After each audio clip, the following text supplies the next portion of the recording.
Need to ask you for permission. So, Jesus Villapando, I probably butchered that. Villalpando. Villapando, do I have your permission to record this interview? Yes. Okay. All right, man. So, let's go ahead and get started really quick. All right, so obviously a lot of the guys know you in the club, man. So, just graduated. Congratulations, man. Physical activity, leadership. So, talk to me about the Taft coach, men's soccer assistant coach, or Taft College, I'm sorry. You're assistant coach for that school from 2016 till present. So, how'd you get involved with Taft College? So I started playing with them in 2013, and then I played 14 with them. Okay. So I have 2 years with them that I played with, and then I got along with the coach, and then he invited me to help him like the next following year. Not the next following year, but 2 years after, and I accepted it. Mm-hmm. So just network. He knew how me as a player, and then he knew I understood what he wanted to do. Yeah. And I asked him like what was I gonna like do or learn, and then from a coaching position, and then he offered me a good position and all that. It was cool. Yeah.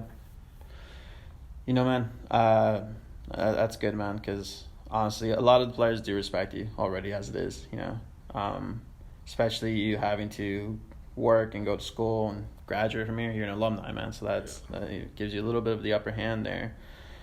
You also coached, or you still coach, Richland Junior High School? Yeah, those are like 7th and 8th graders. 7th and 8th graders. Yeah, okay. I've been doing that. Well, I did 1 year with the girls and then 1 year with the boys. Mm-hmm. So what's the age limit for that? Usually around 14, 13? Yeah, highest 14, youngest like 12-year-olds. Okay. Some of them. When you got involved with Taft College for coaching, did you guys win any titles? It came close or anything like that? As a player, we made it to a Final Four, top four in the state. Okay. So that was fun to experience as a player, and then going back as a coach, we went to the state final last year. We lost to Fresno City at 2-1. Okay. At Sacramento. Wow. So yeah, we won conference. I've been with them like 4 years. We won two as a player and two as a coach. We won it 4 times. Yeah. So we win our conference. Fresno's in it. So we co-won it with Fresno, our conference, but they beat us in the state finals. We always compete against Fresno. Yeah. So I have experience like playoffs and all that. In high school, I didn't put that on my resume, but in high school, like I won Valley and soccer too. I was the captain at Chapter High. Played varsity 4 years. Okay. What else? I did track and cross country too. I won Valley in those sports too. CIF. So like I'm really competitive when it comes to like sports. Yeah. So yeah. That's the goal. You're talking about like playoffs and finals. That's one of the main reasons I like to compete to see who's better. Okay. Yeah, you see, man, your passion for coaching compliments you. You have a lot of experience, man, and usually, obviously you still play soccer, right? Yeah. Right. Did you have like an injury or something like that, or no? No. No. Okay. I just didn't continue to play after Taft because I was like 22 at the time I graduated, and I just wanted to get my schooling over with. Mm-hmm. I knew it was gonna be difficult going to like out of town and affording house, rent.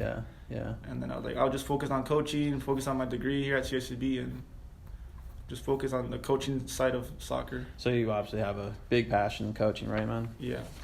That's good. All right, so let me go ahead and ask you this question here. Seeing that half the guys know you, we have 38 registered players. Okay. Newcomers, whether they're freshmen, juniors, incoming juniors or freshmen. And then, 38 players. The thing is, there was some concern that, since or you're close friends with a few of them, that you might show favoritism towards them. Right. Bottom line is, how would you deal, what would you say to that? We're going to have to address this. It's no secret, man. Everyone knows. Right. So let's say we had a meeting and you were addressing how what's his others? They call him Jesus, maybe. Yeah. How our goalkeeper, I'm terrible with names right now. How would you tell? What would you tell them, man? What would you tell us? That if you guys address that, you guys like So tell me. yeah, we all know that Right. we're friends, but how would you address is there bias towards favoritism for your players, for your friends? Never. So what would you say to us? What would you say to this little role model here, role playing?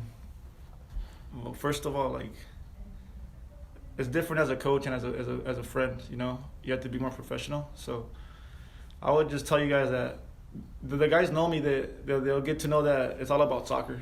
Mm-hmm. So I'm trying to. So let's role play. So what are you telling me to?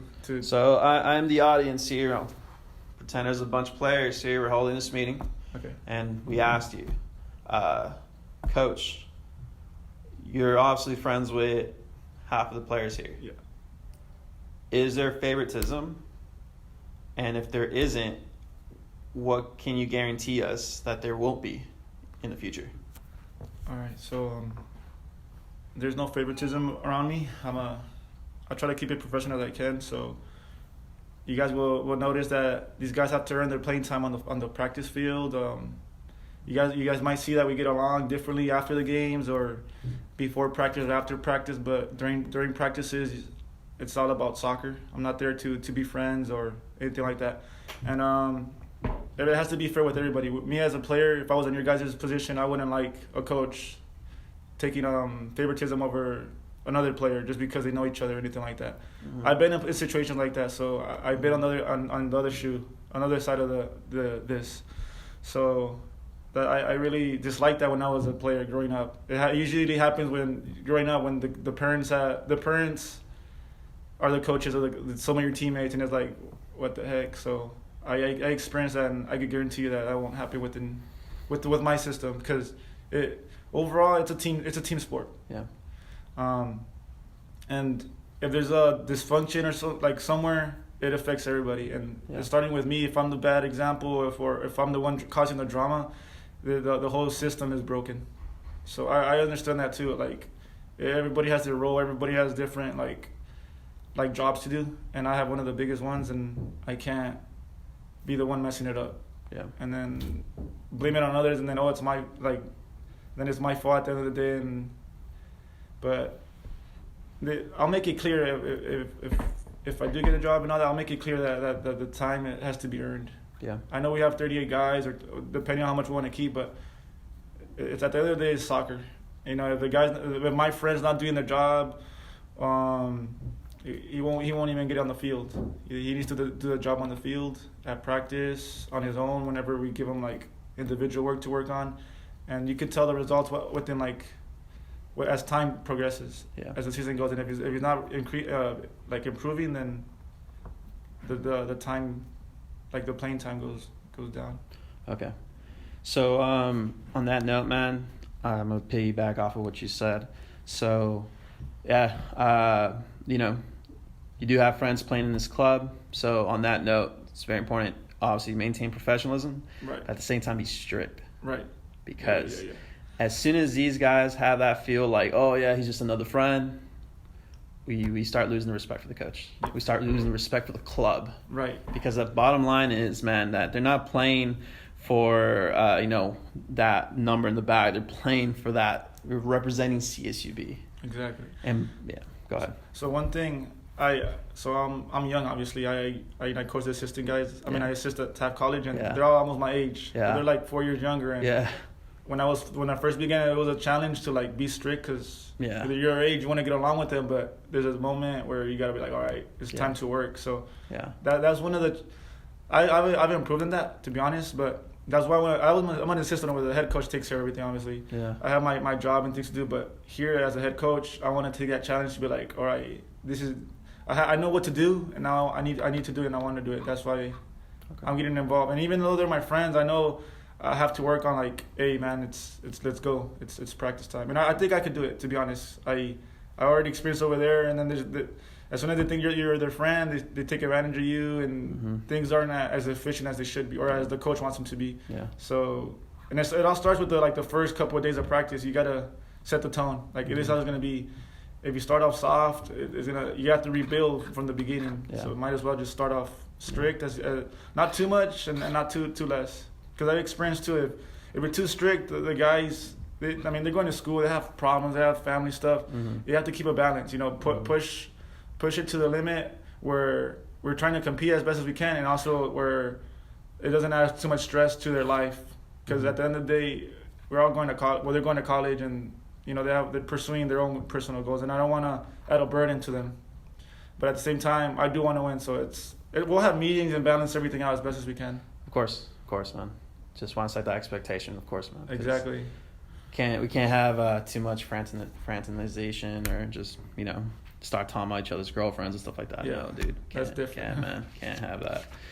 So yeah, that's one thing we had last year. Our head coach became too friendly, and just started hanging out or pretending to be like our friend and stuff like that. And we ended up losing the respect for the head coach, man. Mm-hmm. So respect has to be earned and we has to be maintained. So, so I'm looking here. Second place, state of California, 2017 for men's soccer, Taft College. Third place, Central Valley Conference champions. That's a lot of accomplishments here. All right. So, okay.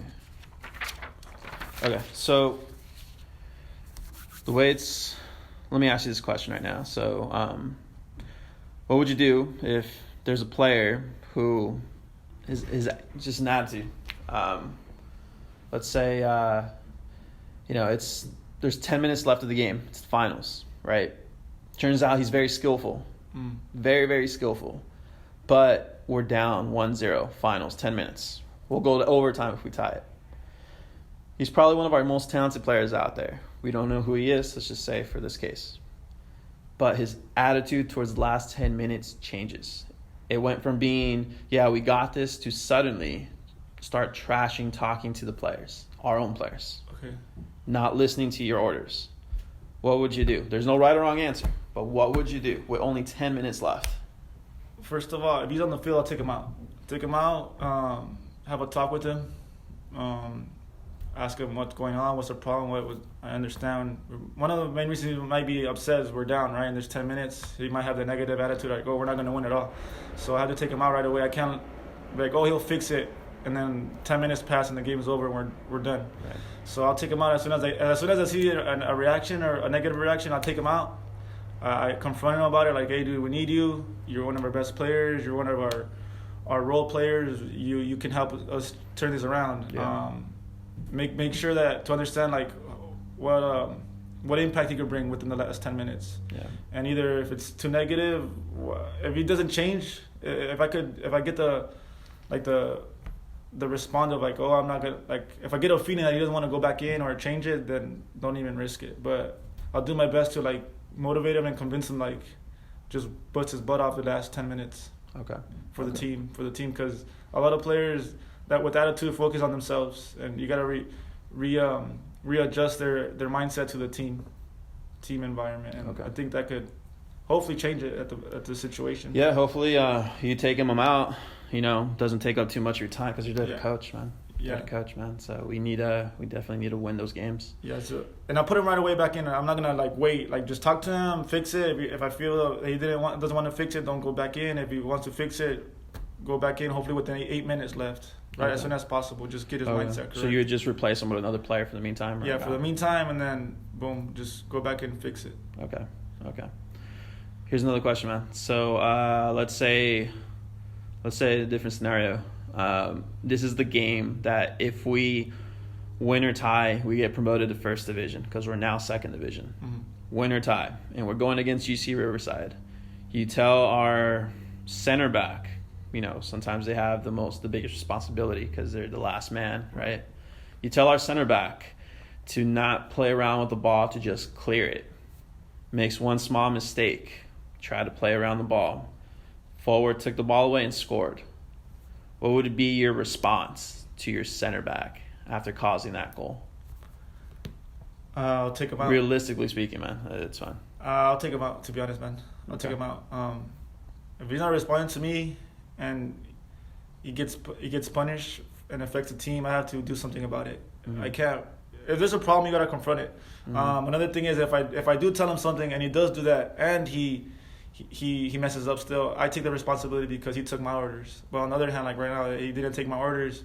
You got to confront it, take him out, and then just put one of the right backs, whoever, just replace him. Replace him, talk to him again like the previous guy with the 10 minutes left, talk to him and confront him about it. Like, are you going to commit to the team or like right now, or what, like to commit to the team goal, or what are you gonna do? Focus on your own thing. Okay. And I'll put him back in, but I probably wouldn't put him back center back.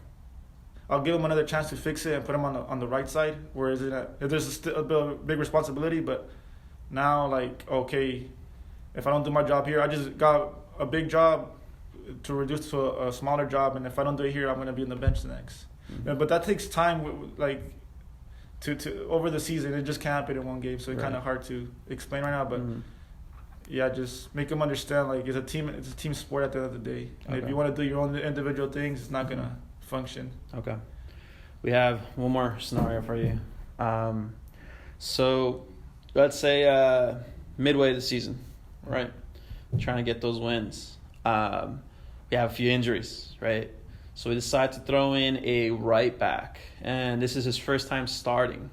He's nervous, right? He's only, let's say he's a freshman, very nervous. But, you trust that he'll do his job there.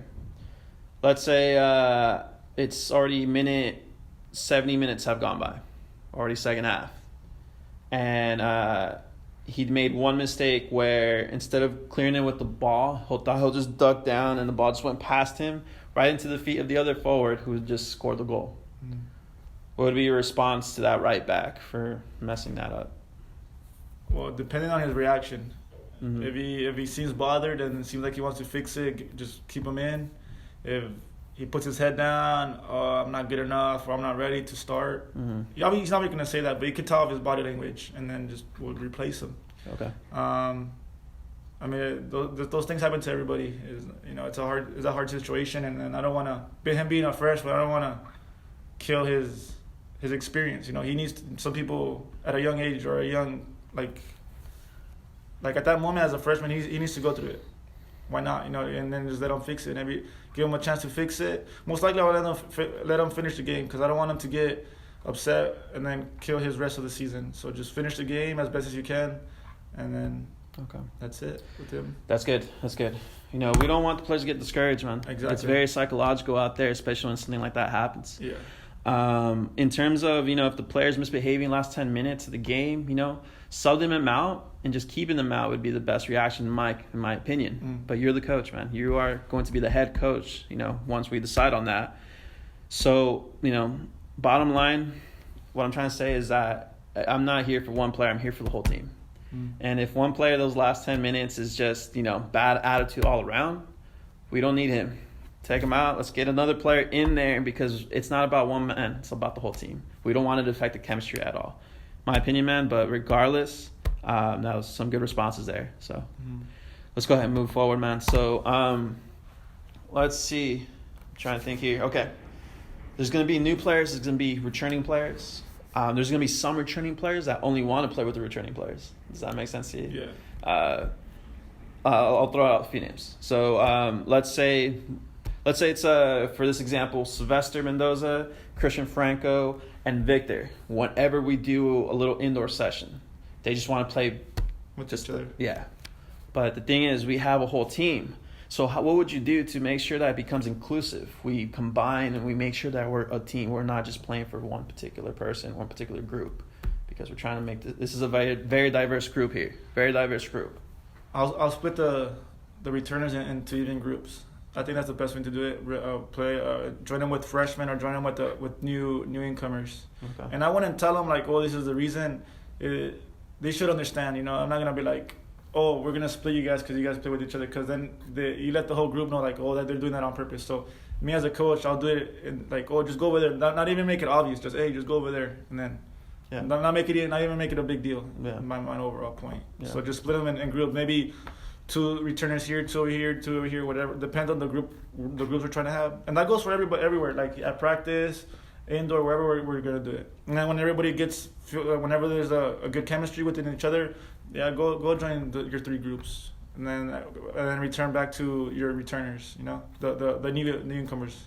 So that's what I would do. Just split them in groups and not let them get away with it. Because I've seen it before where guys just want to hang with each other and ignore the other 10, 15, and it's not good for the group. No, it's not. I've seen it as a player. I've seen it as a coach, and it needs to be like, again, there's a problem, confront it, fix it, and then just move on. You're right, because that's something we're going to be changing this year.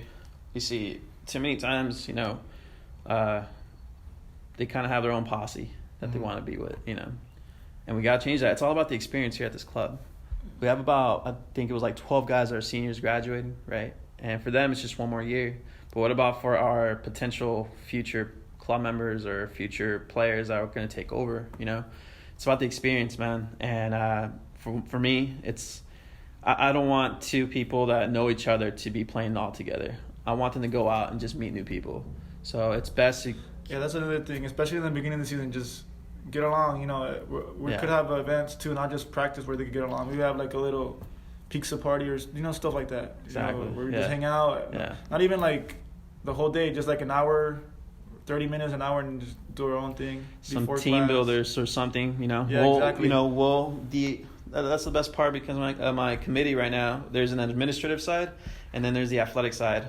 The administrative side is the one I'm on right now. Mm-hmm. I'm in charge of the interviews and scheduling, all the stuff. So on that note, we'll take care of the team builders for sure. Just, you know, want to set the expectations for the coaches that we can't just, you know, we have to make sure that it's very inclusive and we reach out to every single part of the club. So yeah.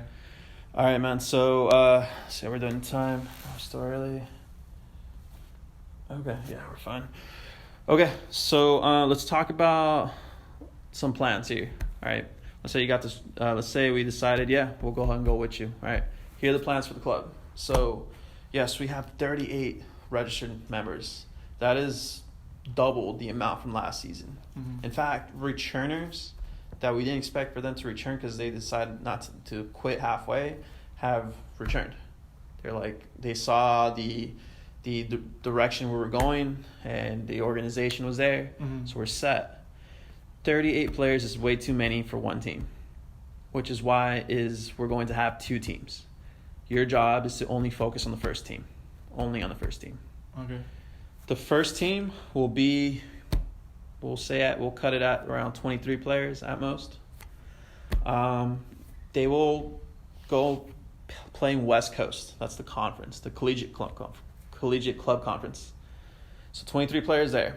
So the remaining, let's say, 15, 16 players will play in a local league called Champions League. Have you heard of that league before? Yeah.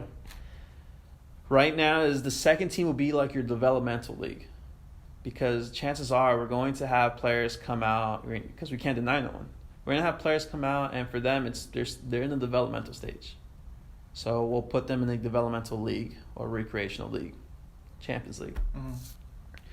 As a head coach, your focus will be on the first team, but when it comes to practices, unfortunately for now, until we come up with a better system, it's going to be combined. Obviously, you'll have one moment where you can separate it. Perfect, we'll do that. But just setting the expectations there. The first team will have 15 games within 11-week time span. From the first week of school, the week before Thanksgiving is when the season ends. There's a preseason tournament that we are already registered in. It's at San Diego State University. Mm-hmm. I don't know if you heard about this or you've seen anything like this. No, I haven't. Okay. On social media, it's kind of all over. It's been talked about a lot. You can go ahead and zoom in right there if you need to. Just zoom in. It's kind of hard to see, I know. Yeah. So, take a moment there. Oh, it's a 3-day weekend? 3-day tournament? Yeah, so Friday, Saturday, and Sunday, with Sunday potentially having a second game if we make it to the finals. Yeah. Right. Nice. We're going against some pretty tough schools, I'm not going to lie. CISA and Sonoma State. I can't remember the other school. San Diego State. And these are all club teams? All club teams, yeah. But, you'll see soon that although they're just club teams, Right. It's still pretty competitive. No, I've seen it. I've came out. I played a couple games with the men's club, like 2 or 3, and then it gets pretty intense, man. And then there was pretty good teams out here. Like, oh man, I didn't expect that. So yeah. I understand, and especially in those areas, the talent is just everywhere. Mm-hmm. I mean, very diverse, and a lot of people from all parts of California. Exactly. So the way the plan will work, I'll get you the calendar if you haven't received it yet. I don't know if you got my email. I did, like 2 weeks ago. You're fine. So the idea would be, we'll probably won't do preseason games because we have a preseason tournament. That first week school comes back, that end of the weekend, we have tryouts, and then you have about 2.5 weeks to get ready for the preseason tournament, which is why my committee and I were thinking, like, there's no need for a preseason game if we have this preseason tournament. Mm-hmm. We'll discuss more after. You go to this tournament, perfect, first place, that's the plan. We become champions, right? Bring home the gold. Literally got about a week to recover, have practice, whatever, because the following week's season starts. We have about 6 games in season. Have you seen the teams we're going against? No. Okay. We got relegated down to 2nd division. We got to get promoted to 1st division. We got to reach top 2. So how does that happen? After these 6 games, do they tell you if you go up again, or top after 2 the whole year? No, it's this fall season. Okay. Yeah. So 2nd division, here we are. So you just play 6 league games, or how does this work? Yeah, it's a total of 6 conference games in our group. So the goal is top 2. 1, 2, 3. So you play each team once? Yes. And then that's just like a league stuff? That is the conference, yeah. The league, the national league for the collegiate club. Okay. And then after like, say we play those 6 games, what's next? Is there like a playoffs or how top 2, man. Top 2. So top 2, we go to UC Irvine for the playoffs. Mm-hmm. And obviously the goal is to finish strong in the league. Because preseason, of course, it'd be great to bring home the gold. But more importantly, man, get top 2 in the league. After that, we have playoffs. And that's at UC Irvine. That's the weekend before Thanksgiving break. And we finish it there. There's about 4 games there, but we don't know yet because we have to start the season, Yeah. And, busy season, 15 games, man. There's bound to be some, a lot of players getting tired, injuries, whatever the case is. The bottom line, man, we have to be consistent with each player, which is why it's going to be very important, man, that we build up the cohesionness with every single player. Because if I'm tired, but our substitution here can sub me in, he plays just like me, and we have the same mentality, that works perfect, man. So, give it like Ultimate FIFA or something, right? Yeah. We need that chemistry. Cool. So now you have an idea, On that note, coaches will come out to practices at least 2 times per week, 3 times hopefully, but at least 2 times per week. And that's about it for the plans. I can't give you too much information until, we officially decide. Mm-hmm. Do you have any questions for me right now, man? What days are the games? So, good news is that for the games... Are they during the weekends, during the week? For the most part, they're in the weekends. Like Saturdays? Saturdays or Sundays. Sometimes they're at night. Sometimes they're early in the morning. Okay. Luckily for us, we can schedule it around the coach's schedule or the player's schedule, whatever the case is. Whatever works for everyone. Yeah. So, yeah. And then another question. Like practice times, I could do like whenever? Yeah, whenever, but obviously like we have certain like no. I mean, if it works with you and the players, we'll do it. Okay. But we have to be considerate of both ways. Exactly. What's going to be changing this year is that there's bound to be, let's say, we do practices Mondays and Wednesdays. Mondays and Wednesdays we have practices, but let's say the players can only make it to 1 practice. Those that miss out, which is why we want to include like a 3rd practice in the weekend if possible. If not, I'm talking to Lewis right now, our treasurer, and we'll have this application called Tactical Soccer. Have you ever heard of it before? No. It allows the coaches to lay out all their plans and set pieces interactively so that the players that miss out practice can at least do it on their own by seeing what the coach wanted to do. Does that make sense? Yeah. Yeah. So, for example, it would be... Where's my video at? Yeah, so that would be the goal there for the players that can't make it. So we'll definitely do our best to get everyone in there, of course, man. But here it is. Let's see here.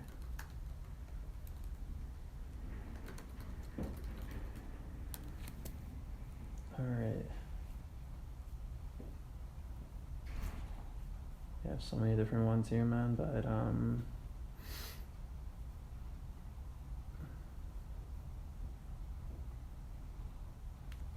Yeah, probably the best thing we can do is like get everybody's schedule and then merge them all together and find what works for everybody. Yeah, we're doing that actually next week, man. So. Yeah, because I don't mind starting at 5 a.m. I'll be here at 5, do it, and then whatever works best for everybody. But I don't mind coming in that early. What do we have access to? Like, would we have access to the rec? The student we rec? We do. Like the indoors. So here was the plan. Yeah, the indoors. Yeah, for sure. Yeah, we'll have access to the indoors, to the fields here.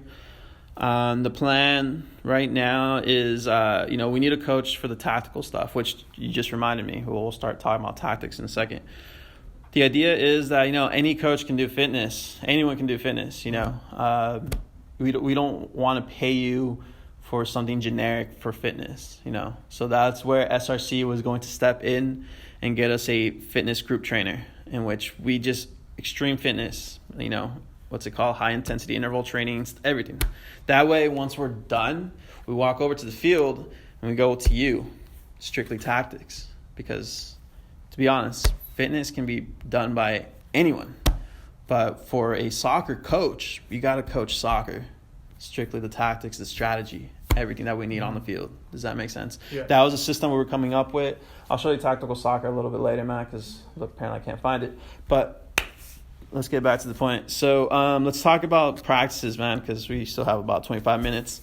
One issue that we had with the head coach last season was that the practices were repetitive every week. Mm-hmm.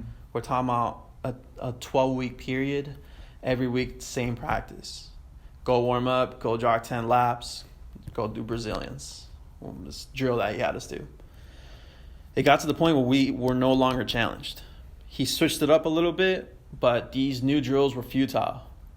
And it was only after the players said, hey, let's do something new. Don't want that to happen this season.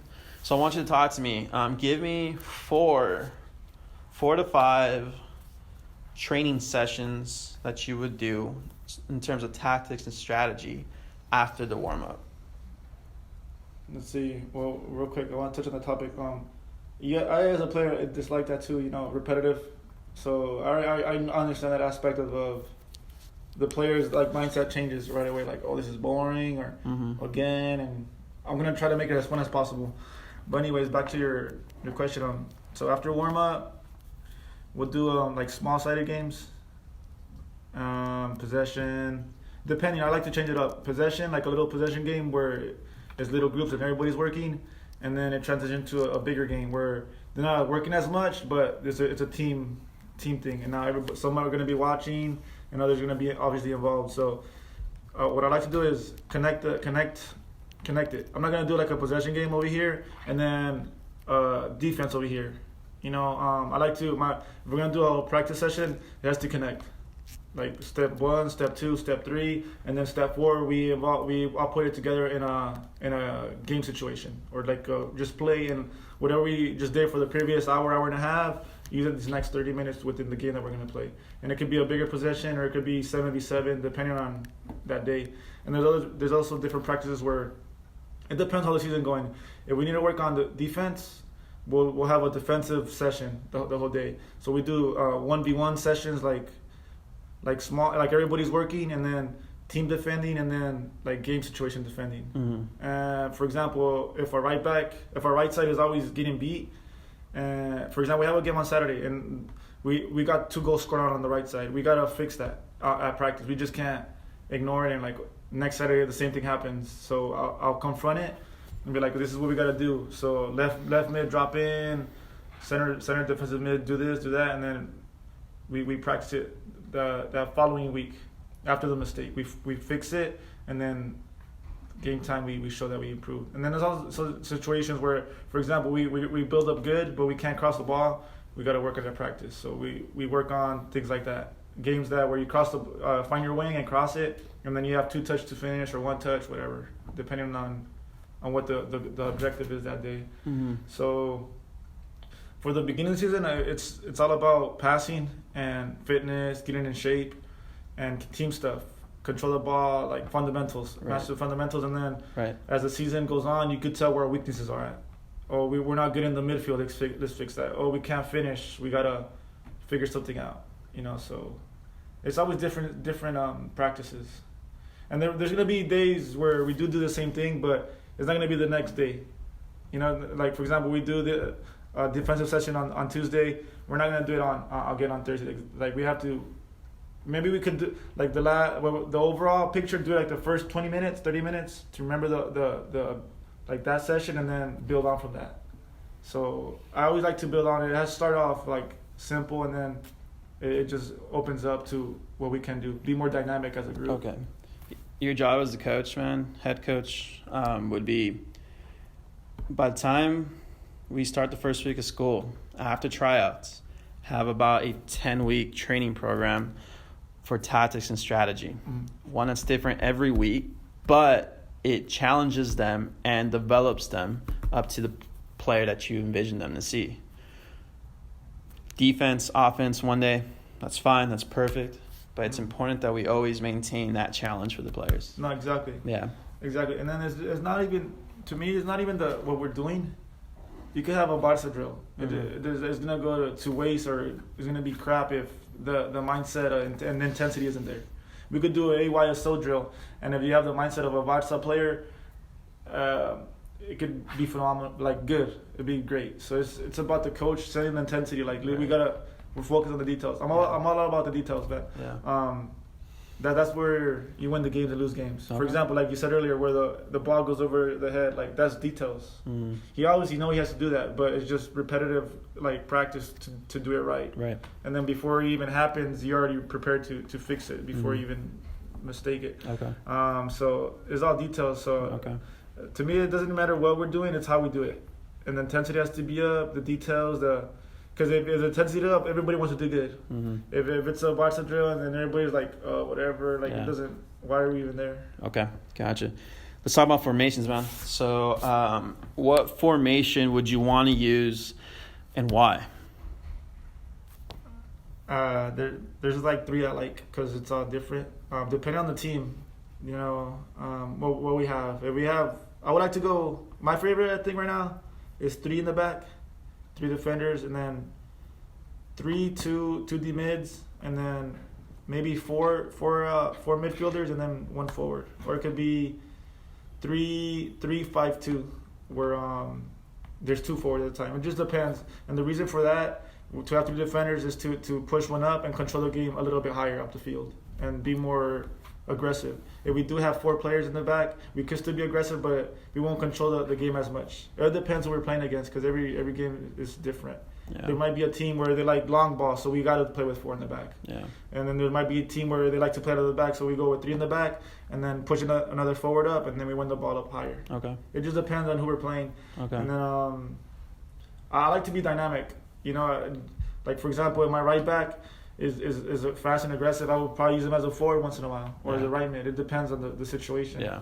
Yeah. I don't like to play possession. Like, you play a forward, just stay there, because then they just focus on that position. I like to have them play 3 different positions so they could understand each other and like be in different situations where they could understand their teammates later on. Like, he needs help because I've been in that situation before, so I'm gonna move for him. So again, back to the formation, it's all different. It depends what we have, to be honest. I also like doing 4 in the back. 3 in the back's my favorite, but the 3 defenders have to be really good and smart. Mm-hmm. And then if we don't have that, we'll go with 4 in the back and then just figure something else. Mm-hmm. But to me, it just depends on what we have. Okay. So it's really hard to tell what formation we can do. Okay. Last one that I have for you. Okay.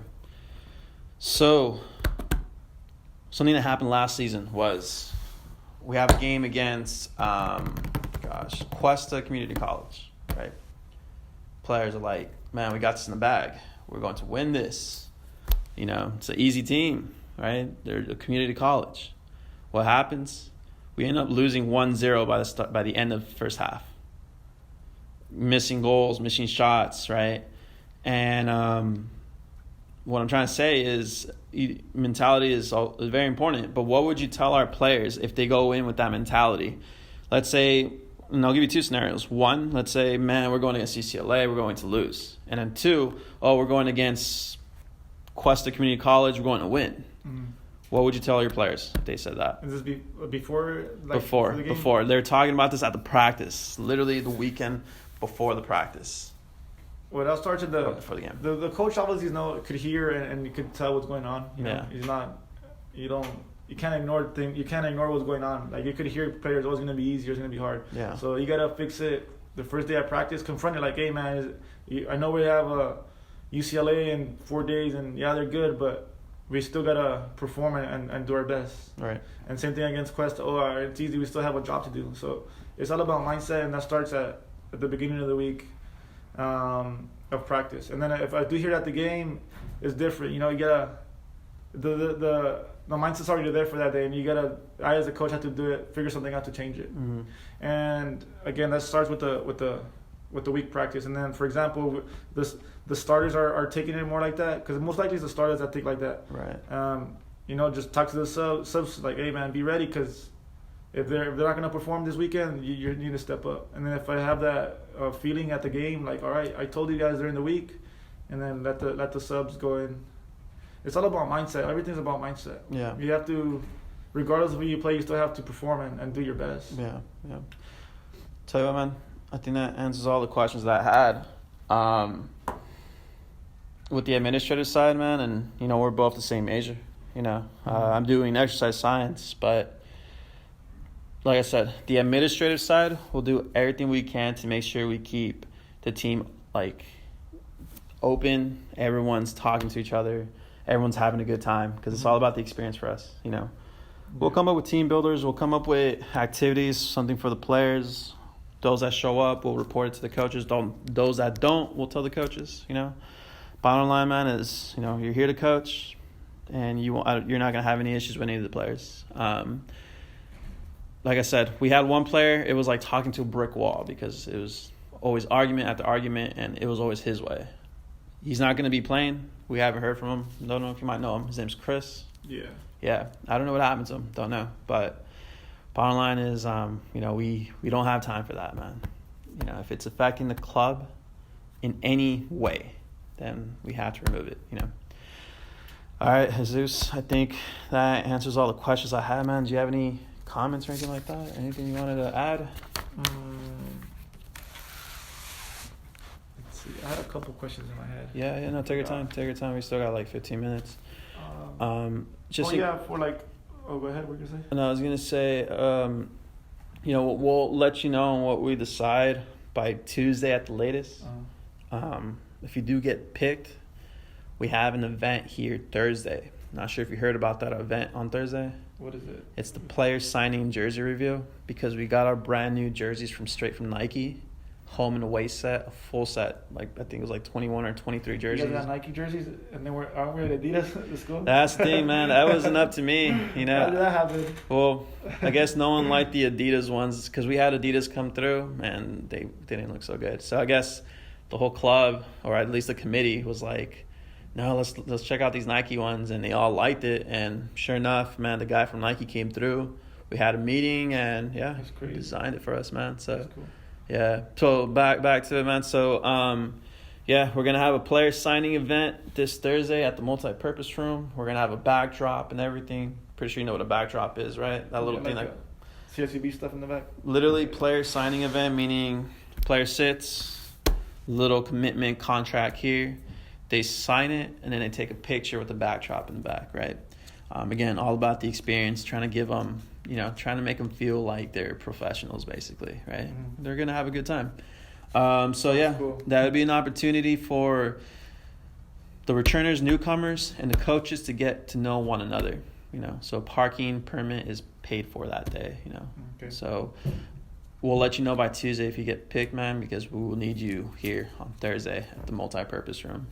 And then we're going to go over the budget there, vote on it, and then whether or not we'll have a green screen, because we need a record something, we'll let you know. But aside from that, man, we should be straight, you know. And you said assistant coaches, like how does that work? Yeah. So right now we're interviewing all these coaches, trying to find out, you know, which one has the capabilities to become the head coach, you know.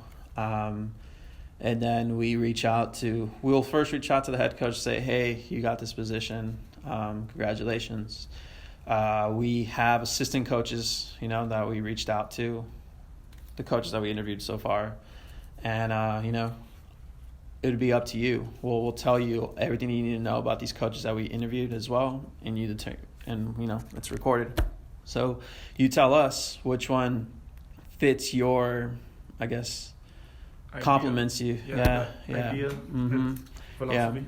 We're open to having more coaches come through if you have any other coaches in mind, any assistant coaches, but we need to know ASAP, man. There's no time to waste because we need to make an announcement for our coaches the day of the event, which is next week, Thursday.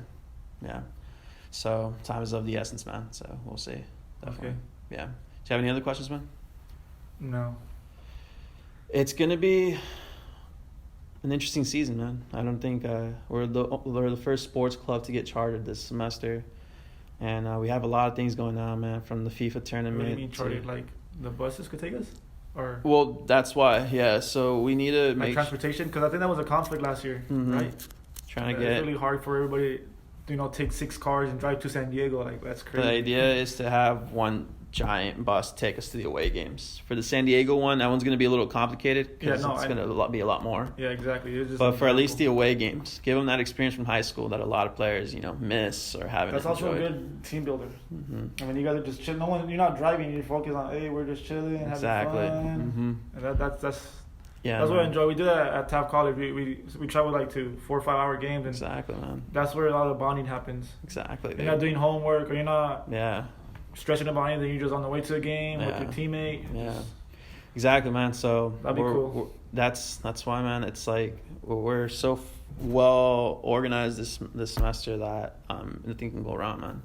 Right now, it's just matters of getting the coaches, and we should be set, man. Mm-hmm. So yeah, that's all the questions I have for you, man. I don't have anything else unless you want to add something. Well, one last thing, like, is there a stipend, or how does that work? Yeah. I don't want to, you know, like, oh, I'm out here for the money. It's just No, I get you. You gotta get paid for your time, though. Yeah. You gotta get compensated. Right now, like my idea was to do hourly. We're talking about $14 an hour, around there. Kareem wants to do a stipend. The only issue that I have with the stipend is that, let's say you get sick or there's an emergency and you can't make it to that practice. We just paid you for a practice that you didn't come coach. You get me? Mm-hmm. And that sounds good for your part, but for the budget for our club, we're just like, man, we could have used that 14 or let's say you coach for 2 hours. We could have used that 14 or $28 to go pay for, I don't know, an extra soccer ball or something, right? So right now we're talking about $14 an hour, or a stipend that could be potentially just around 1,000 or so, around there. For the whole season? For the whole season, yeah. That's per semester, you know. Okay. Yeah, so I'm honestly leaning more towards the hourly, man, because of our budget, you know. After paying for the registration for West Coast and for the Aztec Cup in San Diego State, and for some other things that we need to take care of, like the buses and stuff like that, you know, we're running out of funds. So we'll let you know for sure, dude, the day if we were to contact you, be like, hey, you got the job. We're going to start negotiating now. Which one do you prefer? You know, if we do hourly, it's going to be $14 an hour. Around there, it might be a little bit higher. If we do stipend, then we'll set the price. We'll set the limit, you know. So, yeah, man. But we'll let you know by Tuesday if you got the position, man. Cool. You know? It'd be cool too because you'd be coming to school here, right, in the fall. Yep. Yeah, man. So I wouldn't see why the committee wouldn't want you, and I wouldn't see why Kareem wouldn't want you. So, yeah, man. So hopefully that answers your question, bro. Yeah. Yeah, that's cool. I was just wondering. Yeah. Because you know, like driving out of town, that's a difference. That's a difference. Yeah, you coming in from Shafter. I was just wondering. Yeah. We'll see what happens by Tuesday. By Tuesday, dude. By Tuesday, man. So I'm going to go ahead and stop this interview here.